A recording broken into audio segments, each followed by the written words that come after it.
वो मुझसे प्यार करती थी, वो मुझसे प्यार करती है, वो मुझसे हमेशा प्यार करती है। अरे अल्फा सर, ये क्या हो गया आपको? बच्चों देख रहे हो ना, आपके अल्फा सर तो पूरी तरीके से प्यार में डूब चुके हैं और टेंसेस को भूल चुके हैं। क्या बोल रहे थे आप? वो मुझसे प्यार करती थी, शी लव्ड मी। वो मुझसे प्यार करती है, शी लव्स मी। वो मुझसे हमेशा प्यार करेगी, she will always love me. तो बच्चों देख रहे हो ना, अल्फा सर तो बिल्कुल बन चुके हैं पूकी, लेकिन यहाँ पर भी आपके रियल लाइफ एप्लीकेशन यानी कि टेंसेस अप्लाई होते हैं। Tenses is something which is very very important. पढ़ते हैं इसको डिटेल में। So I will see you in the class. Hello everyone, this is Divya Chandwani, your English educator and welcome to our विश्वास batch. आप लोग इस video का starting वाला पार्ट तो देख ही चुके होंगे, जहां पर हमारे जो शिवम सर हैं, जो इतने अल्फा बनते हैं, वो बन चुके हैं पूरे पूकी और डूब चुके हैं प्यार में, लेकिन भूल चुके थे टेंसेस को। तो आपको ऐसा बिल्कुल भी नहीं करना है। Tenses is something which is very very important, whether it comes to answer writing या फिर यार तुम्हें अपने क्रश से बात करनी है। If you want to talk in English, tenses के बिना कुछ भी नहीं हो सकता है। Tenses is something which will not only help you in grammar but also in literature part, because my dear students, when it comes to answer writing, tenses के बिना answer writing possible ही नहीं है। and even if you want to score full out of full in your writing section part, तो भी आपको grammatically correct sentences frame करने के लिए tenses जो है बहुत बहुत जरूरी है। so as I always say, Divya Army's Divya Army's demand is Divya ma'am's command। तो आप लोगों ने tenses को जो है काफी ज्यादा इसमें इंटरेस्ट दिखाया था कि मैम हम एक वन शॉट वीडियो चाहते हैं जिसमें हम लोग टेंसेस पूरा एक वन गो में पढ़ पाएं, चाहे वो प्रेजेंट टेंस हो, पास्ट टेंस हो या फ्यूचर टेंस हो। तो आज मैं आपको टेंसेस बिल्कुल डिटेल में पढ़ा दूंगी। And at the same time the most important thing is, आपको एक इस तरह का टेबल, एक ग्राफ फॉर्म में आपको चीजें मिल जाएंगी, जिससे कि आप जब भी अपने एग्जाम के एक दिन पहले जा रहे हैं, if you want to quickly revise all the 12 structures of tenses, then you are going to refer these notes. And मैं आपसे प्रॉमिस करती हूँ, इस नोट्स को रिवाइज करने के बाद, पढ़ने के बाद, आपको टेंसेस में बिल्कुल भी दिक्कत नहीं आने वाली है। Now the most important thing is that you will be wondering कि हम ये नोट्स कैसे डाउनलोड कर सकते हैं। तो बेटा we have given the link in the description, इसको आप ओपन करो और उसको जब आप जैसे ही क्लिक करोगे, you will be directed towards our PW app. वहां से आप इन नोट्स को डाउनलोड कर सकते हैं। पीडब्ल्यू ऐप के बारे में, पीडब्ल्यू के बारे में आप ऑलरेडी जानते हैं। ये एक ऐसा इंस्टीट्यूट है जिसने इतने सालों में इतने लाखों करोड़ों बच्चों को पढ़ाया है, और पढ़ाया ही नहीं है, इतने बेहतरीन रिजल्ट्स लाकर पूरी दुनिया को ये साबित कराए हमारे पीडब्ल्यूएंस ने कि कितनी पावर है उनके अंदर। सो फटाफट से जो हमने लिंक दिया हुआ है डिस्क्रिप्शन में, उसको आप ओपन कर लेना when you want to download the notes. So now let's get started with our today's topic, that is tenses. तो yes, let's get started with our today's topic, that is tenses। अब एक बहुत बड़ा surprise है जो मैं आपको दिखाना चाहती हूँ। सबसे पहली चीज जो है, टेंसेस कितने टाइप के होते हैं। डायरेक्टली हम लोग स्ट्रक्चर्स पे जंप नहीं करेंगे, पहले हम समझेंगे टेंसेस कितने टाइप के होते हैं। सो टेंसेस इन टोटलिटी कितने टाइप के होते हैं बेटा? 3। सो that is your past, present and future. अब पास्ट, प्रेजेंट एंड फ्यूचर ये क्या होता है? So let's have a look. Past, present and future, तो यही है पास्ट, प्रेजेंट एंड फ्यूचर। तो यहाँ पर यार जो आप देख रहे हैं, that is my picture of my college days, जब मैं कॉलेज के फर्स्ट ईयर में थी। तो आज से पहले की जब हम बात कर रहे हैं, तो वो क्या हो जाता है भैया? पास्ट टेंस हो जाता है। जो भी पल प्रेजेंट से पहले हो चुका है, इस पर्टिकुलर मोमेंट से पहले जो भी हो चुका है, that is your past tense and that is your Divya ma'am, जिन्हें आप जानते हैं, जिनसे आप पढ़ते हैं। So that is my present. I am very grateful for all the love and support, for that all the love and support that you have shown me. तो ये मेरा प्रेजेंट है, जहां पर मैं आप लोगों की सामने खड़ी हूं। तो हमारे लॉन्च की पिक्चर है। सो that is my present current scenario. And अगर मैं बात करूं फ्यूचर की, तो यार बहुत ही कुछ एपिक तो पिक्चर नहीं मिल सकती इसमें, because future is not of course yet decided. But future क्या होगा? जहां per your Divya ma'am will turn old. Of course, I want to remain sweet 16 like you guys as always, but of course that's not possible. So मेरे प्यारे बच्चों, यहाँ पे आपको एक आइडिया लग चुका है कि टेंसेस कितने टाइप के होते हैं। One is your past tense, the other one is present, and the third one is your future tense.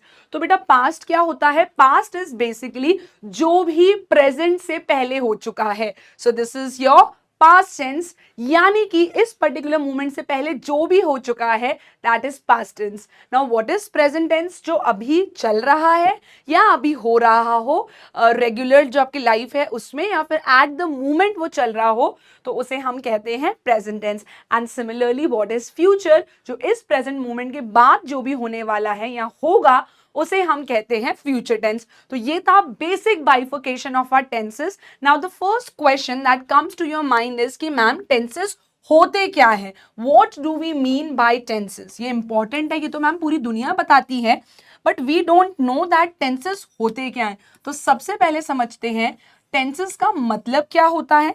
Tenses बेटा क्यों हमें हेल्प करता है ग्रामेटिकली किसी भी सेंटेंस को फ्रेम करने में? क्योंकि ये एक बेसिकली फॉर्म ऑफ वर्ब है। What is tenses? So tenses is basically a form of verb. ये क्या है? It is a form of verb. और ये वर्ब क्या करता है? This is a form of verb which tells us about the time. Now you must be wondering कि ma'am ये जो वर्ब है ये हमें टाइम कैसे बता सकता है? 2 AM हो रहा है, 2 PM हो रहा है, 12 in the afternoon हो रहा है, 2 PM हो रहा है। How will we know about the time? So need not worry my dear students, आपको बिल्कुल परेशान नहीं होना है। I will give you 3 very basic examples and slowly you will be able to understand कि ये कैसे आप लोगों को टाइम बताता है, वो भी इतने अच्छे से। तो अगर बेटा मैं यहाँ पे बात करूँ, if I say she went to the school, she went to the school, तो क्या आपको इसमें टाइम समझ में आ रहा है हम कब की बात कर रहे हैं? यस, हमें टाइम समझ में आ रहा है। We are able to understand the time. कैसे समझ पा रहे हैं हम टाइम को? क्योंकि हमारे पास हमारी वर्ब है that is went and that is second form of verb है। तो ये क्या हो गई बेटा? Went is what? Went is second form of verb. तो वी कैन क्लियरली से कि हम किस में बात कर रहे हैं। हमें टाइम पता चल रहा है कि ये जो कार्य है, ये जो काम है, ये ऑलरेडी हो चुका था। She went to the school में येस्टरडे लगाऊं या नहीं लगाऊं कोई फर्क नहीं पड़ता अब इसमें। The most important thing is went से मुझे क्लियर हो गया that this task has been done. Now if I talk about the present moment, मैं कैसे बता सकती हूँ कि प्रेजेंट मोमेंट की बात हो रही है? तो दिव्या मैम क्या बोलेंगी? आई am teaching tenses right now. आप लोग बोलेंगे वी आर लर्निंग टेंसेस। तो जब बेटा हम लोग बोलेंगे वी आर लर्निंग टेंसेस, जब हम बोलेंगे we are learning tenses, we are learning tenses, तो इसमें आपको क्या चीज क्लियर हो गई? इसमें आपको एक चीज बिल्कुल क्लियर हो गई है बेटा कि ये वाला जो काम है अभी एट प्रेजेंट मोमेंट हो रहा है। सो ये हो जाता है हमारा प्रेजेंट टेंस, एंड प्रेजेंट में भी प्रेजेंट कंटिन्यूअस टेंस हो जाता है। वी आर लर्निंग टेंसेस, यानी कि ये चीज जो अभी हो रही है। तो क्या यहाँ पे हमने कोई टाइम मेंशन करा है specific 2 AM 3 PM? No my dear students. लेकिन हम कैसे पता लगा पा रहे हैं? We can easily identify by pointing out 2 things. एक है आपका helping verb that is are, एक आपकी हेल्पिंग वर्ब है दैट इज आर, और सेकंड है आपका लर्निंग। आपके जो 2 वर्ड्स हैं, 2 जो वर्ब्स हैं, उनसे हमें ये चीज क्लियर हो रही है। वी आर लर्निंग टेंसेस, ये क्या है बच्चा? वी आर लर्निंग टेंसेस का मतलब है कि ये एट प्रेजेंट ये काम हो रहा है। कैसे पता चला? पीछे लग रहा है ing लगता है when something is happening at the moment, यानी कि कंटिन्यूअस टेंस की बात हो रही है। So she went to the school, मैंने वर्ब से आइडेंटिफाई कर लिया that this task has been done. यहाँ पे अगर मेरे पास क्या लग रहा है? इज लग रहा है, एम लग रहा है, आर लग रहा है, एंड साथ ही साथ मेरे पास V1 प्लस ing था, जिससे मैंने इजीली आइडेंटिफाई कर लिया कि हम बात कर रहे हैं करंट प्रेजेंट मोमेंट की। So this is why, that is why we say tenses is a form of verb which it is a form of verb that tells us about the time of an action. So is it clear to everyone? Why do we say it is a form of verb which tells us about the time of an action? ये हमें time कैसे बताता है बेटा? ये हमें time इस तरीके से बताता है क्योंकि इसका जो फॉर्म ऑफ वर्ब है ये हमें क्लियरली बता देता है कि ये इवेंट हो चुका है, होने वाला है, या फिर करंट सिनेरियो में चल रहा है। फॉर एग्जाम्पल, अगर आप लोग टेंसेस नेक्स्ट वीक पढ़ने वाले हैं, so what will you say? आप बोलेंगे we will learn tenses next week, आप ये बोल सकते हैं। या फिर कोई और एग्जाम्पल, आप लोग अपने फ्रेंड्स के साथ पिकनिक प्लान कर रहे हो या फिर मूवी प्लान कर रहे हो, तो आप क्या बोलेंगे? We will go to movie या we will go to watch a movie tomorrow, we will go to watch a movie tomorrow.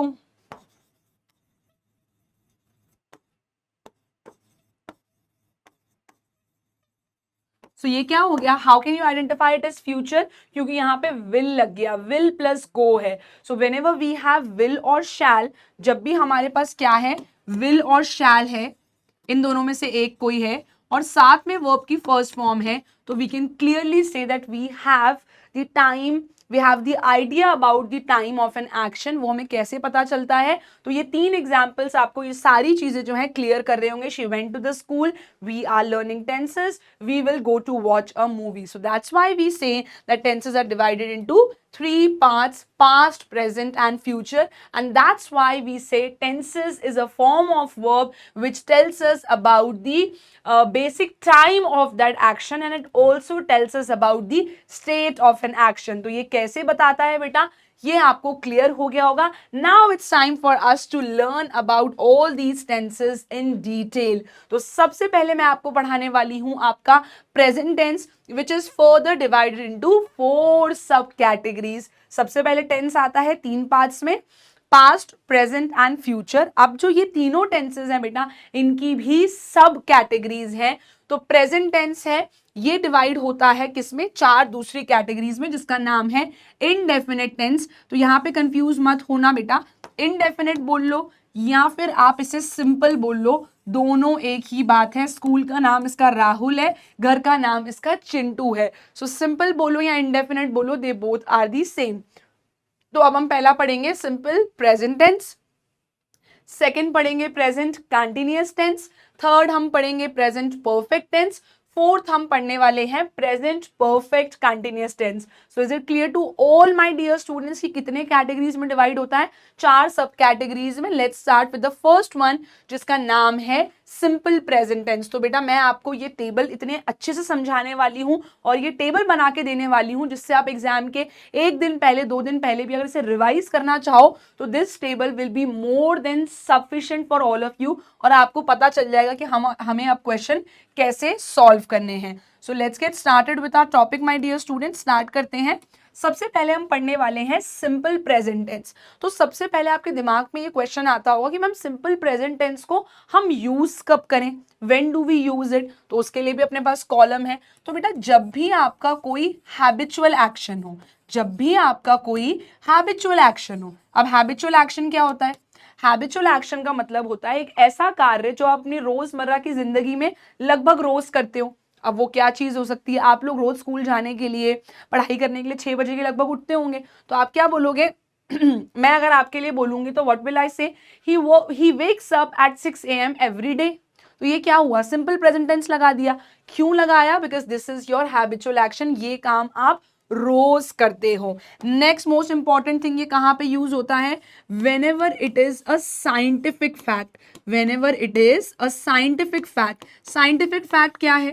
जिसको आप और मैं मिलके, कोई मिलके चेंज नहीं कर सकता. फॉर एग्जाम्पल, तो water boils at 100 degree Celsius. यार दिव्या आर्मी चाहती है, दिव्या मैम चाहती है इसे चेंज कर दें. Can we change that? No of course not. ये उसका बॉइलिंग पॉइंट है तो है, we can not change it. तो साइंटिफिक फैक्ट में भी we do use simple present tense. And next we have is, और हम किस में यूज करते हैं? We also use it with universal truth. तो जब भी कोई ऐसी बात है जो पूरे यूनिवर्स के लिए ट्रू है, आप मैं कोई भी उसे चेंज नहीं कर सकता. For example, the sun rises in the east.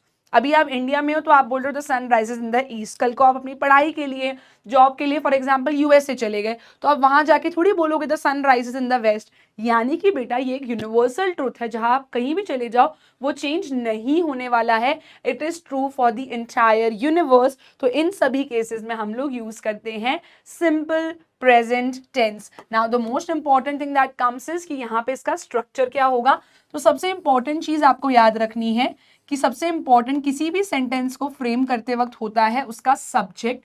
Subject का मतलब क्या होता है? जो उस कार्य को परफॉर्म कर रहा हो, कार्य को परफॉर्म कर रहा हो, यानी कि who is the doer of the action.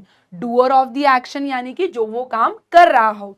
For example Ron kicked the football, मैं रॉन हूं and Ron kicked the football, तो रॉन कौन है, वो व्यक्ति जो उस काम को कर रहा है, तो वो हो गया आपका यहाँ पे सब्जेक्ट। नेक्स्ट बेटा आपकी सबसे इंपॉर्टेंट चीज होती है सेंटेंस में, that is your verb. Verb क्या होता है, एनी एक्शन वर्ड जो आपको ये बताए कि यहाँ पर क्या कार्य हो रहा है, that is your verb. For example as I just told you Ron kicked the football, तो इसी एग्जाम्पल को यहाँ पे लिख भी लेते हैं। व्हेन आई से रॉन किक्ड द फुटबॉल, तो जल्दी से आप इसके अंदर सब्जेक्ट, वर्ब एंड ऑब्जेक्ट को आइडेंटिफाई करिए, जल्दी से आइडेंटिफाई करिए, मार्क इट क्विकली, जल्दी से इसको मार्क करिए। रॉन क्या है, किक्ड क्या है, द फुटबॉल क्या है, जल्दी से बताइए। So Ron is your subject because that is the doer of the action, जो इस काम को, कार्य को परफॉर्म कर रहा है। किक्ड क्या है बेटा, वर्ब, क्योंकि ये हमें बता रहा है कि मेन काम यहाँ पे क्या हो रहा है। So subject is denoted by S, verb is denoted by V, and now you all must be wondering कि मैम ऑब्जेक्ट क्या होता है, what do you mean by object? तो ऑब्जेक्ट वो होता है बेटा जो किसी एक्शन को रिसीव करने का काम करता है। That means you can say in English it is the receiver of the action, it is the receiver of the action. तो रॉन सब्जेक्ट है, वर्ब है आपकी किक्ड, और फुटबॉल, द फुटबॉल क्या हो गया, ऑब्जेक्ट हो गया, क्योंकि रॉन ने लात मारी, किसको मारी, फुटबॉल को मारी, तो फुटबॉल इज दी ऑब्जेक्ट क्योंकि वो उस एक्शन को रिसीव कर रहा है। तो जरूरी नहीं है आपको हर सेंटेंस में ऑब्जेक्ट मिले, लेकिन जब मिलेगा तो इसका मतलब होता है it will be the one who will be receiving that action. Okay, Ron kicked the football, mean the football is your object. So I hope the basic three things are very clear to you.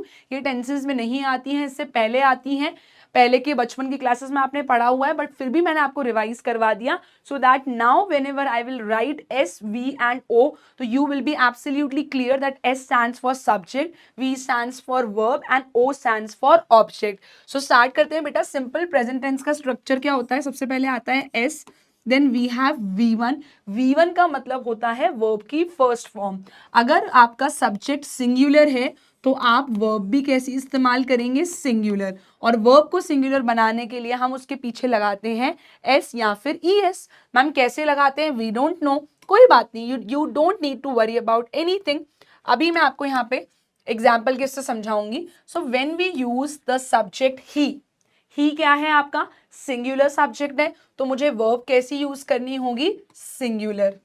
मैंने तो go लिख दिया, go is absolutely wrong, but how do we identify that, दिव्या आर्मी, कैसे पता लगा सकते हो बेटा, जब भी आपके वर्ब के पीछे एस या ES आ जाए तब वो वर्ब होती है सिंगुलर वर्ब। अगर आपको याद नहीं होता है तो भी परेशान मत होना, एक छोटी सी शॉर्ट ट्रिक बताऊंगी which will be really really helpful for you, just wait for 5 seconds।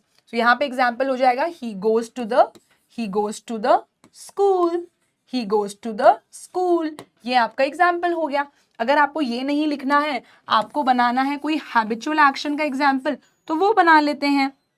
जैसे कि कोई इंसान रोज सुबह 6 बजे उठता है, ये उसकी डेली हैबिट है। he wakes up at 6 AM daily, या he wakes up at 6 AM every day, तो ये उसका हैबिचुअल एक्शन हो गया। So that will be your example. Now those who are wondering कि मैम हम नहीं पहचान पाते हैं कि कौन सी सिंगुलर वर्ब है और कौन सी प्लूरल वर्ब है, तो आपको टेंशन नहीं लेनी है। टेंसेस में मैं आपको सब्जेक्ट वर्ब अग्रीमेंट का थोड़ा सा बेसिक पार्ट बता दूंगी, जिससे कि आपका काम आसान हो जाए। So whenever you have a singular subject, you always have to use a singular verb. अब हमारे प्यारे बच्चे कंफ्यूज कहाँ होते हैं, कैसे हम आइडेंटिफाई करें कि ये वर्ब सिंगुलर है या फिर ये वर्ब प्लूरल है।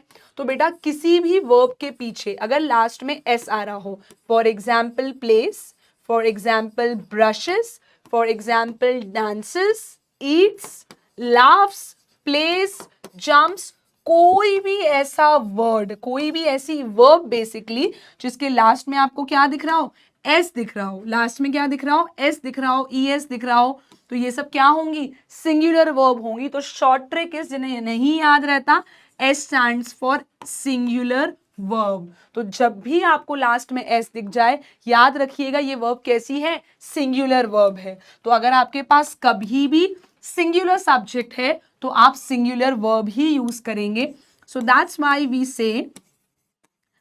वी ऑलवेज से ही, अगर मैं आपसे क्वेश्चन पूछूं, he dash to the market, he dashed to the market every day, he dashed to the market every day। यहाँ पे मैं कौन सी वर्ब लगाऊंगी, let me know quickly, goes लिखूं या फिर गो लिखूं, which verb will be correct? So the correct verb will be he goes to the market, because this is your singular subject, so we have to use a singular verb. Very good, my dear students, your answer was absolutely correct. Now the next question that will be coming in your mind is, ma'am, what about plural subject? ये तो आपने singular के example दे दिए। अगर हमारे पास plural subject है सो उस case में हमें क्या करना होगा? सो प्लूरल सब्जेक्ट है तो answer is obvious that we have to use a plural verb with it. We have a plural subject, we need to use a plural verb. अब बच्चे कंफ्यूज ये हो जाते हैं कि मैम सिंगुलर सब्जेक्ट कौन से होते हैं और प्लूरल सब्जेक्ट कौन से होते हैं। सो बेटा, जब भी आपके पास प्रोनाउंस हैं या किसी एक ही व्यक्ति का नाम है, he, she, it and name of a person, एक व्यक्ति का नाम है, एक एनिमल का नाम है, तो आपको क्लियरली समझ में आ रहा है कि we are talking about singular subject. Rahul is a good boy, Rahul are a good boy कभी नहीं बोलेंगे ना, because it is just a name of a person. He is a good boy, she is a good girl, it is a good pet, है ना। आप लेकिन अगर plural subject है तो प्लूरल सब्जेक्ट में क्या क्या आ जाते हैं आपके, ठीक है, प्लूरल सब्जेक्ट में आ गया आपका वी आ गया, दे आ गया, है ना। और बताओ, और भी कोई आता है क्या? आए होता है, वी होता है, दे होता है, और क्या आएगा? आई और यू मैं अलग से समझाऊंगी, परेशान मत होना। So these are your plural subjects. Now how we can say it is a plural verb? इनमें से आपको कुछ नहीं करना है, सिर्फ एस और ई एस हटा देना है। प्लेस का मैंने बना दिया प्ले। ही ब्रशेस हिज टीथ, तो ब्रशेस हिज टीथ क्या हो गया? सिंगुलर हो गया ब्रशेस। तो यहाँ पे मुझे प्लूरल बनाना है तो व्हाट विल आई से? वी के साथ हम क्या बोलेंगे? We brush our teeth regularly, brush लिखना होगा आपको। Similarly they dance really well, okay, they eat their lunch and dinner together, they really laugh out loudly। तो सब में से मैंने क्या करा? एस और ई एस हटा दिया, because with plural subject we use plural verb. The next question that will come to your mind is, उससे पहले ही मैं उसका आंसर दे देती हूँ, but ma'am what about I and you? आपने उन्हें कहीं भी मेंशन नहीं करा। तो बेटा I and you usually exception होते हैं इंग्लिश में। क्यों एक्सेप्शन है वो बता देती हूँ। बेटा आई और यू रिप्रेजेंट एक ही व्यक्ति को करते हैं, बट आपने स्टिल देखा होगा ये वर्ब कैसी लेते हैं? प्लूरल लेते हैं। दैट्स व्हाई आप इन्हें एक्सेप्शन मान सकते हैं। क्यों? बिकॉज हम हमेशा क्या बोलते हैं? I have a notebook, I have 3 friends, you are a good girl, you is a good girl नहीं कहते। सो दैट्स व्हाई वी से they are exception.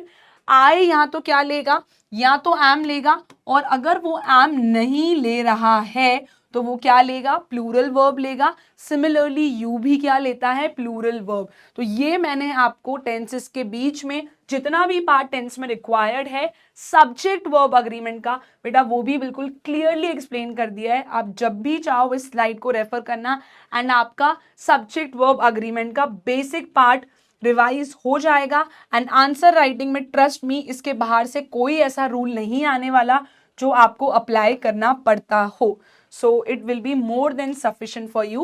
Now we have completed simple present tense, that is subject plus V1 plus object. He wakes up at 6 AM daily. Now you must be wondering कि ma'am जब continuous आता है what we have to do in that case? इतने सारे tenses हैं, how will we remember? So again I have a short trick for continuous tense also.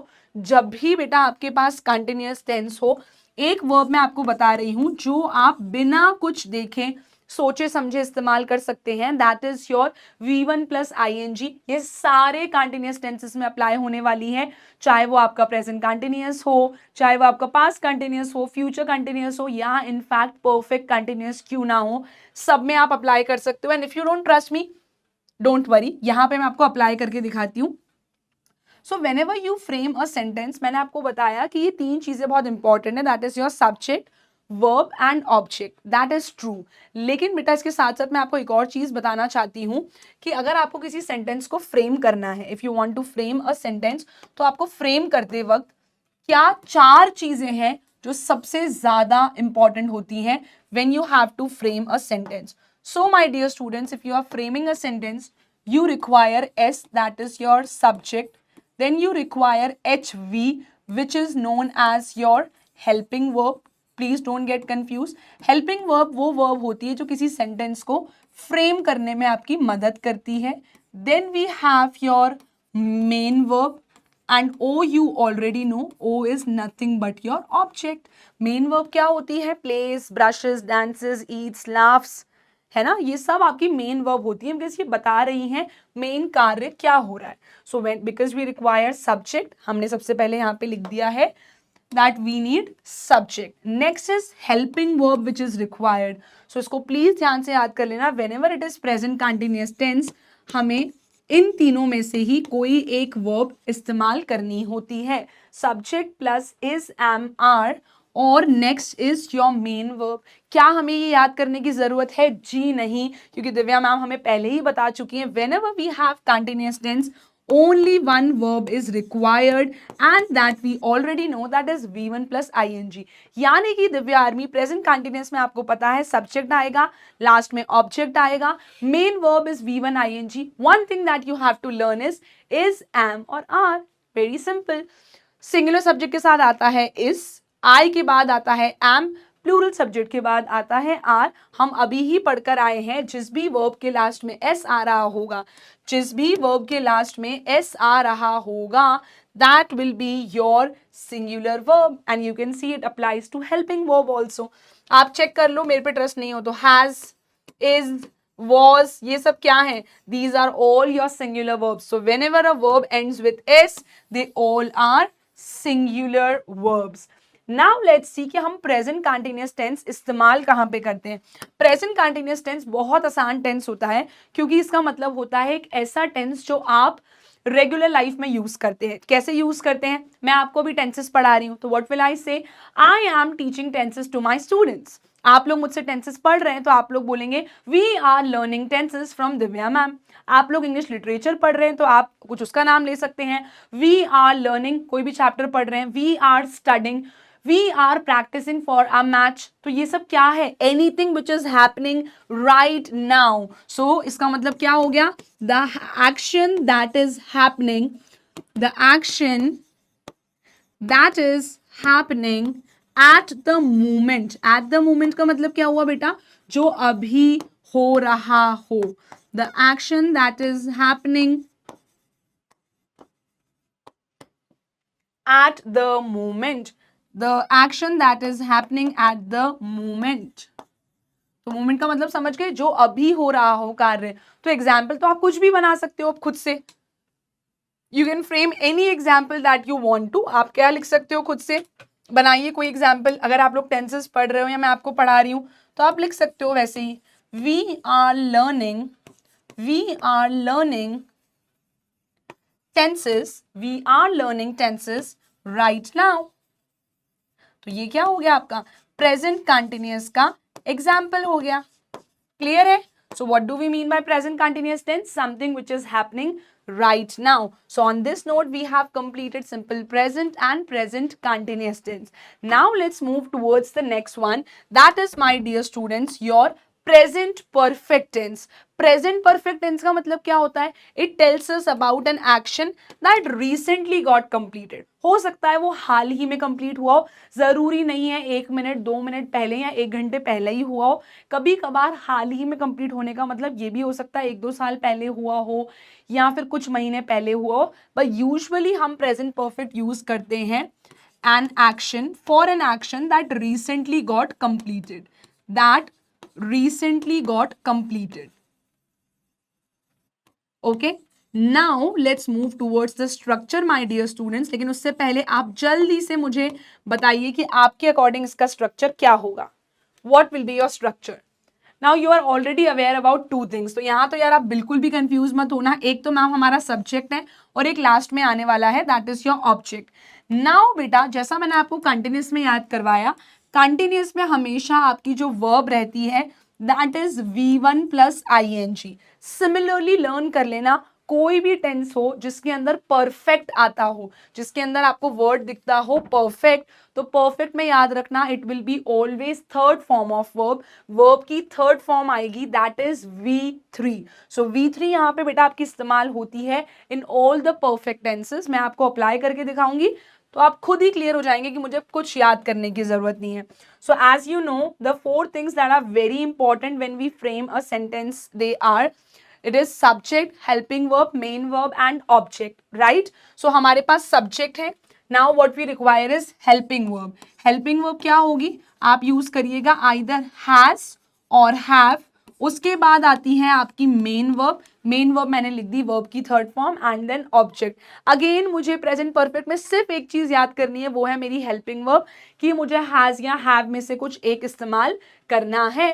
Now if you are confused has कब आता है, have कब आता है, so let's understand this with the help of an example, do not get confused।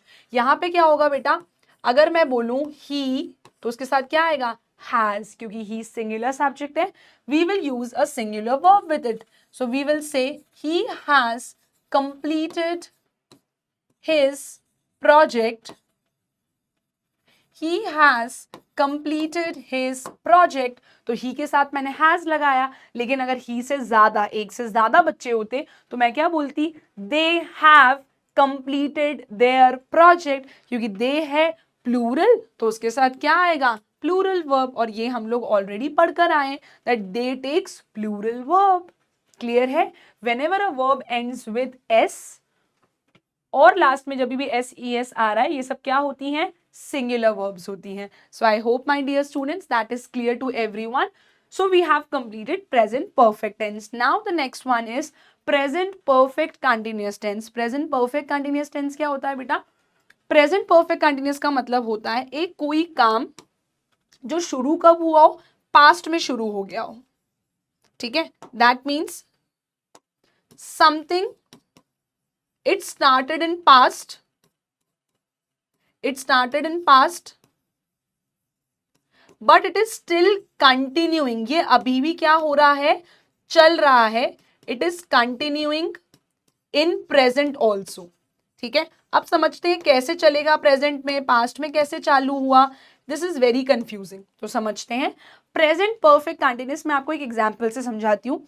मैंने आज से लगभग 8 साल पहले टीचिंग स्टार्ट करी थी। सो व्हाट विल आई से, अब जब मैंने बोला शुरू करी थी 8 साल पहले, तो यानी कि बेटा एक ऐसा एक्शन जो पास्ट में शुरू हुआ, तो मैं क्या बोल रही हूँ उसके लिए sentence, I have been teaching English for 8 years। I have been teaching English for 8 years। ठीक है, I have been teaching English for 8 years में क्या है, 8 साल पहले मैंने ये काम शुरू करा, लेकिन मैं ये काम आज भी कंटिन्यू कर रही हूँ। तो this is the perfect example of past perfect continuous tense. ठीक है, एक काम जो पास्ट में शुरू हुआ लेकिन वो काम आज भी चल रहा है, उसे हम कहते हैं present perfect continuous tense. Past में शुरू हुआ लेकिन आज भी कंटिन्यू हो रहा है, so that's why we use present perfect continuous tense. अब सबसे इंपॉर्टेंट हमारे लिए क्या है, what do we require here is, हमारे पास चारों चीजें लिखी हैं। We require subject, helping verb, main verb and object. तो यहाँ पे सबसे पहले हमें क्या चाहिए, सब्जेक्ट लिख दिया। Now you must be wondering कि मैम कंटिन्यूअस भी आ रहा है, परफेक्ट भी आ रहा है, अब क्या करें, हम तो बहुत कंफ्यूज हो गए। तो आप परेशान बिल्कुल मत होइएगा, इसके लिए एक बहुत छोटी सी शॉर्ट ट्रिक है। अगर आप अप्लाई करना चाहें, जिन्हें डायरेक्टली याद हो जाता है वो डायरेक्टली याद कर लें, जिन्हें याद नहीं होता है वो ये शॉर्ट ट्रिक अप्लाई कर लेना। तो बेटा अब हम बात करने वाले हैं परफेक्ट और कंटिन्यूअस जब एक साथ आते हैं तो हम क्या करते हैं। तो सबसे पहले क्या आ रहा है, प्रेजेंट परफेक्ट आ रहा है साथ में, फिर आ रहा है नेक्स्ट प्रेजेंट कंटिन्यूअस। तो सबसे पहले हमें सब्जेक्ट के बाद क्या चाहिए होता है, हेल्पिंग वर्ब, उसके बाद हमें चाहिए होती है मेन वर्ब।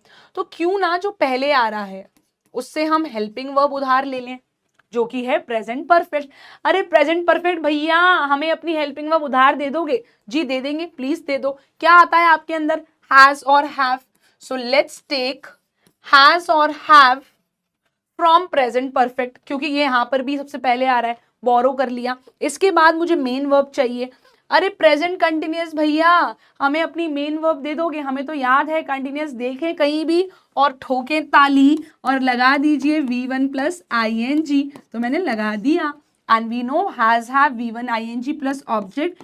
एक चीज इसमें एक्स्ट्रा ऐड होती है, whenever you are talking about time, जब भी आपको टाइम को डिस्क्राइब करना है, जब भी आप लोग टाइम को डिस्क्राइब करना चाहते हैं तो उसके लिए इस्तेमाल करते हैं सिंस और for. Now those who don't know what is the difference between since और फॉर, उन बच्चों को भी जरा सा भी कंफ्यूज नहीं होना है, because I will make a table for you. As I've told you, these notes will be very important for you. और मैंने आपसे प्रॉमिस भी किया था कि ये आपके लिए इतने हेल्पफुल होंगे कि आप इसको पढ़ने के बाद 95-97% चांसेस हैं कि आप कहीं भी अटकने वाले नहीं हो। तो दिव्या मैम अपना पूरा प्रॉमिस फुलफिल करेंगी, जितने भी बेटा बेसिक्स हैं वो भी मैं आपको क्लियर करूंगी। So now as we are learning tenses, लेकिन मैं आपको जो ये दो प्रेपोजिशन यहाँ पे इस्तेमाल होते हैं सिंस और फॉर, वो भी क्लैरिफाई करना चाहूंगी। सिंस बेटा हम कब स्टार्ट करते हैं? सिंस हम यूज करते हैं in the case of pot. हम what do you mean by pot? Pot का मतलब होता है जब आपके पास किसी भी चीज का शुरुआती टाइम हो, यानी कि पॉइंट ऑफ टाइम हो। पॉइंट ऑफ टाइम का मतलब क्या होता है? कोई काम इस ए पॉइंट से चालू हुआ, मेरे पास सिर्फ ये ए पॉइंट है, ठीक है। रेमंड्स हमेशा अपने नीचे क्या लिखता है? Raymond's since 1992। सिंस 1992 क्यों लिखता है? क्योंकि ये रेमंड्स का स्टार्टिंग पॉइंट है, इसीलिए यहां से सीधी शुरुआत हुई। कितने साल चला, कितने टाइम क्या हुआ, हमें कुछ नहीं पता, इसीलिए हमने ये यूज किया। अब अगर एक रॉन नाम का बच्चा है जो सुबह से फुटबॉल खेल रहा है, तो हम क्या बोलेंगे? Ron has been playing football since morning. आपको नहीं पता वो कितने घंटे खेलने वाला है, कब तक खेलेगा, you don't know anything, you just have the starting point, इसीलिए हम यहाँ पे इस्तेमाल करते हैं since, that is your point of time. लेकिन बेटा अगर आपके पास ए पॉइंट है और बी पॉइंट है, यानी कि उसके बीच का ड्यूरेशन है, यानी कि उसके बीच का ड्यूरेशन है। ड्यूरेशन क्या हो सकता है? उसे हम क्या बोल सकते हैं? मैंने इसकी शॉर्ट फॉर्म बनाई है, दैट इज डॉट। इसको आप मटके से याद रखना पॉट, और फॉर को आप याद रखना डॉट से, यानी कि ड्यूरेशन ऑफ टाइम। इसको आप यूज करेंगे when we have duration of time. Duration of time का मतलब क्या होता है? अब अगर मैं आपको बोलूं I have been teaching English since 2018, तो क्या आएगा? सिंस 2018। लेकिन अगर मैं बोलूं मैं पढ़ा रही हूं 8 साल से, तो वो क्या हो गया बेटा? ड्यूरेशन हो गया। तो मैं क्या बोलूंगी? फॉर 8 years, ठीक है। My father will be going to Delhi for 2 weeks, तो 2 weeks, 8 years, 10 years, ठीक है, 4 hours, ये सब क्या है? ये सब किसी चीज का ड्यूरेशन होता है, इसमें हम इस्तेमाल करते हैं फॉर। तो I hope my dear students इस टेबल से आप आज के बाद सिंस और फॉर कभी नहीं भूलने वाले हैं, और जब भी भूलेंगे तो प्रॉमिस मी आप आएंगे, इस टेबल को रेफर करेंगे और अपने सारे डाउट्स रेक्टिफाई कर लेंगे। सो अगर आप लोगों को सिंस और फॉर का डिफरेंस समझ में आ गया हो तो we are ready to frame an example out of this. तो अब बेटा आप लोग जिस भी शहर में रह रहे हैं, आपको भी वहां पे रहते हुए कुछ साल हो चुके होंगे, आपकी उम्र लगभग अभी 15-16 ईयर्स होगी। तो अगर आप सेम सिटी में रह रहे हो इतने टाइम से, तो मैं आप ही के ऊपर एक एग्जाम्पल बनाती हूँ। आप क्या बोलेंगे? आई हैव बीन, आई के साथ मैंने आपको बताया था प्लूरल वर्ब आती है, मैंने प्लूरल वर्ब लगाई है, आई हैव बीन लिविंग। अब यहाँ पे एक चीज मिस हुई है, मैं उसको अभी मेंशन करूंगी, just give me a second. I have been living, अगर आप लोग दिल्ली रहते हैं, लखनऊ रहते हैं, हैदराबाद, जहां भी रहते हैं, तो वहां पे उसके हिसाब से आप सिटी का नाम लिख देंगे। I have been living in Delhi for 15 years। कभी भी सिंस 15 years मत लिखना, एब्सोल्युटली रॉन्ग हो जाएगा। Now let's come back to the structure. ये तो बेटा आपकी बेसिक चीज हो गई। अब सबसे इंपॉर्टेंट चीज जो मुझे आपको बतानी है, जहां पर बच्चे कंफ्यूज भी हो जाते हैं, मैं सेंटेंसेस में तो यूज कर रही थी, मैं आपको यहां भी लिख के बताती हूँ। जब बेटा परफेक्ट और कंटिन्यूअस एक साथ आते हैं, जब दो भारी भारी भरकम शब्द एक साथ आते हैं, बड़े बड़े टेंसेस अपने साथ आते हैं, तो एक बहुत बड़ा धमाका करते हैं, और इस धमाके में एक एक्स्ट्रा वर्ड पैदा होता है जिसे आप एक गोल्डन वर्ड कह सकते हो, जिसको आपको इस्तेमाल करना होगा सारे परफेक्ट कंटिन्यूअस टेंस में। जितने भी परफेक्ट कंटिन्यूअस टेंस आप पढ़ने वाले हैं, 12 में से 3 परफेक्ट कंटिन्यूअस टेंस होते हैं, तो तीनों जगह जो है ये इस्तेमाल होगा। और ये गोल्डन वर्ड आपको कहाँ ऐड करना होता है? आपकी हेल्पिंग वर्ब के बाद। तो यहाँ पे मैं आप लोगों के लिए स्पेस क्रिएट कर रही हूँ, subject plus has have golden word है, इसको अलग से मेंशन करेंगे ताकि आप बिल्कुल भी भूलें नहीं। तो आपको बीन इस्तेमाल करना है। So I have been living in Delhi for 15 years. I have been teaching English since 2018. तो स्टार्टिंग पॉइंट है तो सिंस, और अगर एंड का टाइम है, आपके पास ड्यूरेशन है, तो you will use for. Clear everyone? Next is your past tense. अब आपके लिए पास्ट टेंस बहुत आसान हो जाएगा and we can increase the speed also, क्योंकि अब आपको पता है इसके भी 4 टाइप्स होते हैं। और 4 टाइप कौन से होंगे? इनडेफिनेट, इसका दूसरा नाम क्या होता है? सिंपल टेंस भी होता है, तो कंफ्यूज नहीं होंगे। तो simple past tense, past continuous tense, past perfect tense, past perfect tense. लेकिन अगर कोई आपसे पास्ट इंडेफिनेट पूछ ले तो कंफ्यूज मत होना, simple and indefinite they are one and the same. ये एग्जैक्टली क्या होते हैं राजा बेटा? बिल्कुल सेम होते हैं। अब सिंपल पास्ट हमारे लिए बहुत आसान क्यों हो चुका है? क्योंकि हम सिंपल प्रेजेंट पढ़कर आ रहे हैं। वहां पे था subject plus V1 plus object, यहाँ पे मुझे सिर्फ V1 का क्या करना है? V2, क्योंकि ये जो एक्शन है ये ऑलरेडी कंप्लीट हो चुका है। An action has been completed already. तो ये जो एक्शन है बेटा, ये क्या हो चुका है? पहले ही कंप्लीट हो चुका है।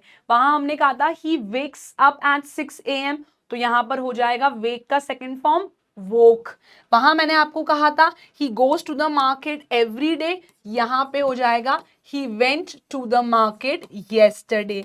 तो गो का क्या करा बेटा मैंने? गो का मैंने सेकंड फॉर्म कर दिया, दैट इज वेंट। तो अगर किसी भी बच्चे को बेटा फॉर्म्स ऑफ वर्ब में कंफ्यूजन है तो आज ही अपना ये डाउट रेक्टिफाई कर लें। आप चाहें तो पूछ सकते हैं, लेकिन बेस्ट तरीका यही है that start making the table and start writing these forms of verbs, क्योंकि इसको बेटा जितना हम लिखते हैं उतना हमारा हाथ और साफ होता जाता है एंड वी बिकम हैबिचुअल। तो similarly go, went, gone, we have drink, drank, drunk, sing, sang, sung. ये सब क्या है? These are nothing but forms of verbs जो आपने कहीं ना कहीं 5th-6th ग्रेड में पढ़ी होंगी।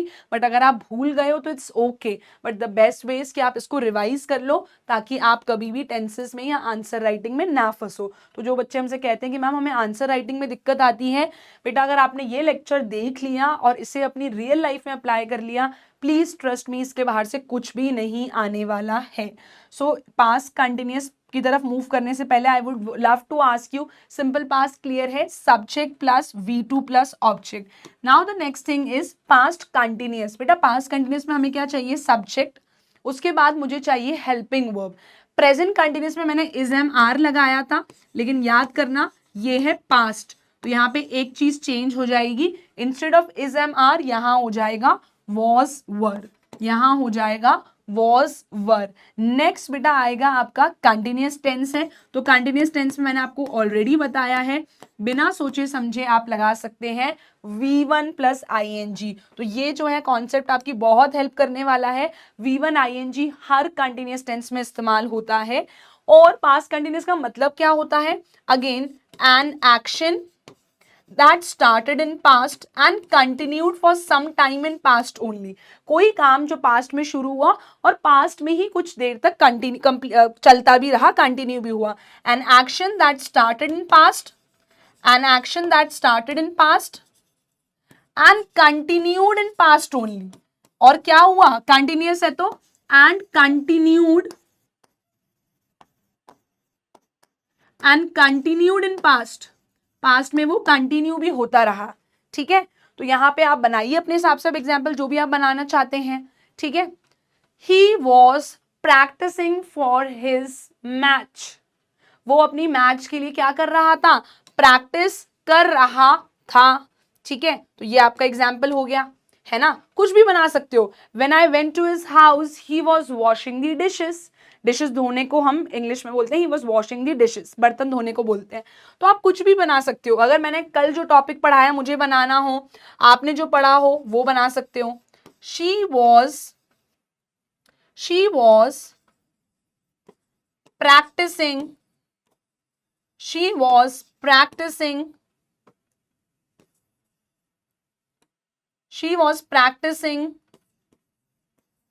for her match yesterday.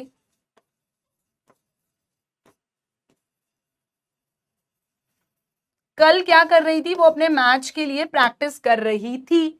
तो ये काम चला कुछ देर तक, आधा 1 घंटा 2 घंटा उसने प्रैक्टिस करी होगी। So she was practising for her match yesterday. तो यहाँ पे बेटा हो गया है आपका सिंपल पास्ट और पास्ट कंटिन्यूअस कंप्लीट। तो आप खुद देख रहे होंगे ये टेबल आपके लिए कितनी हेल्पफुल होने वाली है, क्योंकि यहाँ पे हम हर एक चीज को कवर कर रहे हैं। Next is your past perfect tense. Past perfect tense थोड़ा टफ होता है, इसलिए ध्यान से सुनना। मैं कॉन्सेप्ट को बहुत अच्छे से समझाऊंगी, प्लीज मेरी बात को ध्यान से सुनना। यहाँ पे बेटा आपके पास क्या होते हैं? दो एक्शंस जो हैं चल रहे होते हैं, ठीक है। 2 एक्शंस चलते हैं, इसका मतलब क्या है? ध्यान से सुनते हैं। एक होगा एक्शन ए, एक होगा एक्शन बी। यानी कि जब आपका एक्शन बी कंप्लीट होने वाला होगा या होगा, उससे पहले ही ए कंप्लीट हो चुका होगा। कैसे होगा? आप मेरी बात मत मानो, अब यहाँ एग्जाम्पल से समझो, ठीक है। बाद में मैं इसका स्ट्रक्चर बताऊंगी। अगर मैं आपसे बोलूं when my mother came, एक एक्शन हो गया। when my mother came, मेरी मम्मा मेरे रूम में आई, उससे पहले ही मैंने अपना होमवर्क कंप्लीट कर लिया था, ठीक है। when my mother came, I had already completed my homework. I had already completed my homework.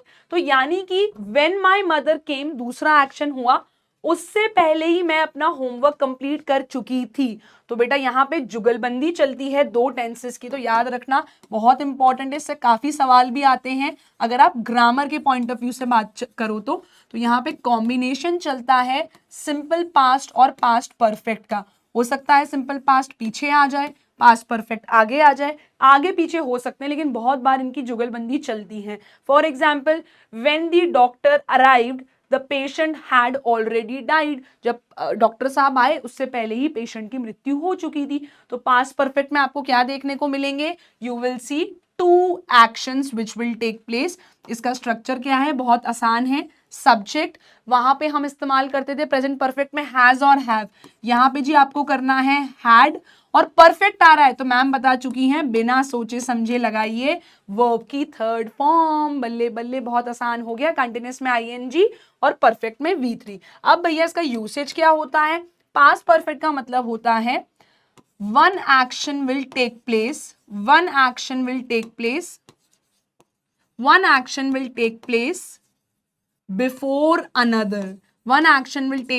before another।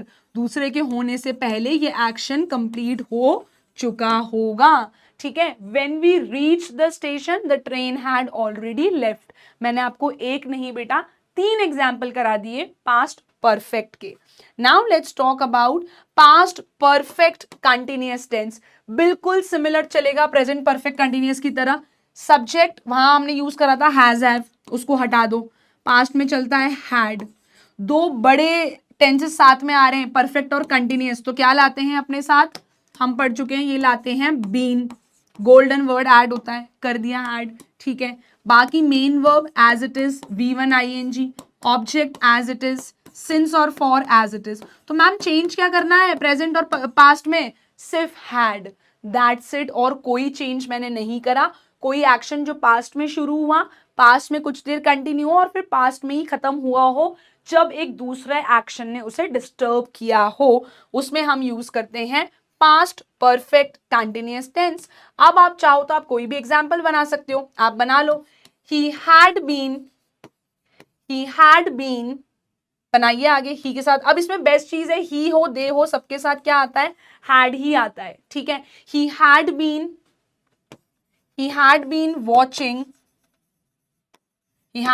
watching TV। he had been watching TV for 2 hours when I called him.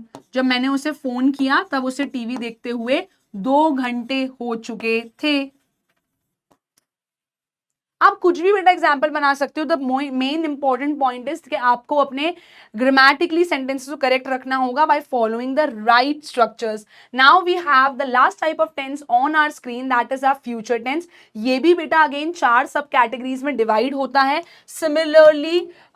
Similarly जैसे आपके बाकी के tenses होते हैं, again indefinite का दूसरा नाम simple tense भी होता है, कंफ्यूज मत होइएगा। फ्यूचर टेंस में सबसे खासियत और आसान बात क्या होती है कि हमें हेल्पिंग वर्ब कभी भी याद रखने की जरूरत नहीं होती, because they will always remain the same. चाहे कोई भी टेंस हो, वो हमेशा रहती है क्या, विल और शैल। तो इसीलिए बच्चे क्या हो जाते हैं, यहाँ पर कंफ्यूज हो जाते हैं कि मैम विल और शैल में क्या डिफरेंस होता है। तो विल और शैल में कंफ्यूज नहीं होना है। विल और शैल में क्या डिफरेंस है मैं आपको बता देती हूं। शैल और विल में क्या डिफरेंस है मैं आपको बता देती हूं। बेटा शैल हम इस्तेमाल करते हैं आई और वी के साथ। जब भी आपके पास प्रोनाउंस हो आई और वी, हम यूज करते हैं शैल। विल इस्तेमाल होता है यू, ही, शी, इट, दे के साथ। ठीक है, तो यही इन दोनों का डिफरेंस है। लेकिन अगर आपको आई के साथ भी कभी विल देखने को मिल जाए तो प्लीज उससे गलत मत समझना या कंफ्यूज मत होना। मॉडर्न इंग्लिश में आजकल लोग सारे केसेस में विल इस्तेमाल करने लगे हैं, क्योंकि लोगों को शैल बहुत ही फॉर्मल और ओल्ड इंग्लिश का पार्ट लगता था। लेकिन अगर कोई एमसीक्यू क्वेश्चन आ जाए जिसमें शैल और विल दोनों ऑप्शन में हो, तो आपको पता है आई के साथ शैल इज मोर अप्रोप्रिएट। लेकिन normal day to day life में अगर आप आई के साथ विल सुन लो तो वो गलत नहीं होता, because it is a part of modern English. So I hope ये आपको बेसिक चीज क्लियर हो गई होगी। अब हम समझते हैं what we have to do in simple future tense. S आ गया, उसके बाद आती है आपकी helping verb, that is either will और शैल। विल और शैल में से क्या आएगा, it depends on your subject. अब मुझे तो इसमें कुछ भी याद नहीं करना है। सिंपल प्रेजेंट था, S plus V1 plus object same रख दो, लेकिन सिर्फ मैंने क्या ऐड कर दिया, विल और शैल। और इसका जो यूसेज है फ्यूचर का वो आप खुद बनाइएगा, क्योंकि बहुत आसान है। Now you know how to frame a sentence. Simple future मतलब ऐसा एक्शन जो फ्यूचर में टेक प्लेस करेगा। अगर आप लोग कल, जैसे अभी मैंने आपको अपनी एक ओल्ड एज की फोटो दिखाने की कोशिश की थी जो बन तो नहीं पा रही है ओल्ड एज वाली, तो आप क्या, मैं क्या बोलूंगी, आई will B 50 years old in year whatever, जो भी मैं बोलूंगी 2050 और 2045। ठीक है, तो ये सब क्या हो गया, एग्जाम्पल हो गए बेटा इसके। अब अगर मैं आपको बोलूं, आप लोग बोलो कि वो कल पार्क में खेलने जाएगा, तो he will go in the park tomorrow, he will go in the park tomorrow। तो ये क्या हो गया बेटा, सिंपल फ्यूचर टेंस, क्योंकि कल वो ये काम करने वाला है। तो anything which will be happening after this moment वो हो जाता है आपका फ्यूचर, यानी कि भविष्य काल, जिसे हम इंग्लिश में फ्यूचर टेंस कहते हैं। फ्यूचर में हम लोग सिंपल फ्यूचर और फ्यूचर कंटिन्यूस ही ज्यादातर यूज करते हैं डे टू डे लाइफ में। फ्यूचर परफेक्ट और कंटिन्यूस इतना, परफेक्ट कंटिन्यूस इतना इस्तेमाल नहीं होता है, बट फिर भी हम पढ़ जरूर लेंगे। फ्यूचर कंटिन्यूस में क्या करना है, सब कुछ सेम रखो, विल और शैल, सब्जेक्ट सब कुछ सेम। ठीक है, अब मैं एक स्पेस छोड़ रही हूँ, आई विल टेल यू क्या होता है। अब क्योंकि कंटिन्यूस टेंस है तो क्या आएगा, V1 प्लस ING और लास्ट में आएगा ऑब्जेक्ट। यहां मैम आपने स्पेस क्यों छोड़ी है, क्योंकि बेटा फ्यूचर कंटिन्यूस में एक एक्स्ट्रा वर्ड ऐड होता है, आपको याद रखना होगा, दैट इज बी। बी का मतलब क्या है, फ्यूचर कंटिन्यूस का मतलब क्या है, एक ऐसा एक्शन। अगर कल आप लोग प्लान कर रहे हो कि मैं अपनी फैमिली के साथ कोई बहुत अच्छे रेस्टोरेंट में लंच करने जाने वाला हूं, so I will be having lunch in the Taj tomorrow.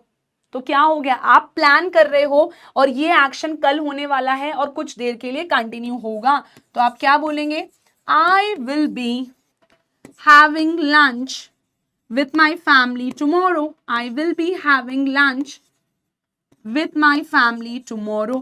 कल एक ऐसा एक्शन जो कुछ समय के लिए कंटिन्यू होने वाला है और कल होगा, इसीलिए क्या आएगा, future. I will be having lunch with my family tomorrow भी आप ऐड कर सकते हैं। विल का मतलब ही है ऐसा काम जो भविष्य में होने वाला है। Shall is used with I and we, will is used with you, he, she, it और दे। अब यहाँ पे हम बात करते हैं बेटा आपके फ्यूचर परफेक्ट टेंस की। फ्यूचर परफेक्ट टेंस में भी खासियत यही है, सब्जेक्ट और विल और शैल बिल्कुल सेम रहता है। परफेक्ट है तो वर्ब की थर्ड फॉर्म आती है एंड देन ऑब्जेक्ट। यहाँ पर हम फास्ट इसीलिए चल रहे हैं क्योंकि आप लोगों ने प्रेजेंट और पास्ट में इनकी डिटेलिंग अच्छे से पढ़ ली है। अब जो एक्स्ट्रा वर्ड इनमें ऐड होते हैं उन्हें मैं अलग कलर से लिख रही हूँ so that you can remember and recall कि प्रेजेंट और पास्ट और फ्यूचर में क्या डिफरेंस होता है। यहाँ पे बेटा एक एक्स्ट्रा वर्ड ऐड होता है जिसे हम कहते हैं हैव, इसीलिए यहाँ पे इसका हम एग्जाम्पल कैसे बनाएंगे, ठीक है। ही विल हैव, या अगर मैं आपको बोलूं, अगर हम अपने होमवर्क या अपने सिलेबस की बात करें कि हम कंप्लीट कर लेंगे नवंबर तक, तो हम क्या बोलेंगे, we will have completed our syllabus before December 2025। तो ये काम जो फ्यूचर में इस समय से पहले कंप्लीट हो जाएगा उसके लिए हम यूज करते हैं future perfect tense. So we will have completed our syllabus by December। ये हो गया आपका फ्यूचर परफेक्ट टेंस। अब लास्ट पढ़ते हैं बेटा अपना फ्यूचर परफेक्ट कंटिन्यूअस टेंस। ये भी बहुत हद तक सिमिलर चलता है। जो भी एक्स्ट्रा वर्ड ऐड करना होगा, don't worry, I will inform you everything. यहाँ पे सब्जेक्ट रहेगा, विल रहेगा, शैल रहेगा एज इट इज। हैव ऊपर से हमारा चलता हुआ आ रहा है तो हम उसे ऐड कर देंगे। अब now because we know perfect और कंटिन्यूअस दो बहुत बड़े बड़े टेंस हैं, जब भी ये एक साथ आते हैं एक एक्स्ट्रा वर्ड लाते हैं, उसे हम पढ़ते हुए आ रहे हैं, दैट इज बीन।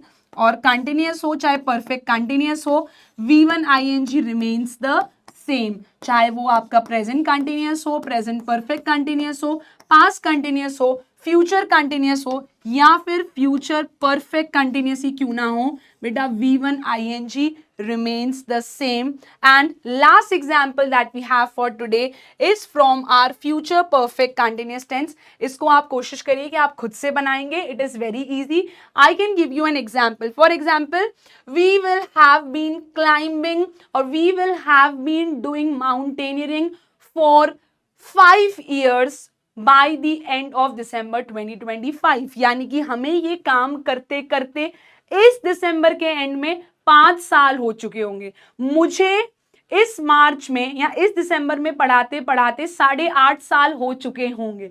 तो बेटा इसके थोड़े से वियर्ड एग्जाम्पल बनते हैं, इसीलिए हम डे टू डे लाइफ में फ्यूचर परफेक्ट टेंस बहुत ज्यादा इस्तेमाल नहीं करते हैं. And that's all for today. यहाँ पे हमने टेंसेस को बहुत बारीकी से पढ़ लिया है. समरी में आप लोग खुद से टेबल बनाएंगे, खुद से टेंसेस लिखेंगे एंड आपका होमवर्क इसमें ये है, revise all the structures, revise all the structures and right it on your own. Structures आप सारे खुद से लिखेंगे, revise all the structures and right it on your own, right it on your own in your copy. ठीक है, और comment section में आप जल्दी से मुझे फ्यूचर परफेक्ट कंटिन्यूअस का और सिंपल प्रेजेंट के और भी एग्जांपल्स बताएंगे. And on this note, we have completed tenses in detail. So thank you so much, my dear students. I hope ये वीडियो आपको informative लगा होगा, बहुत ज़्यादा useful लगा होगा, because ये है.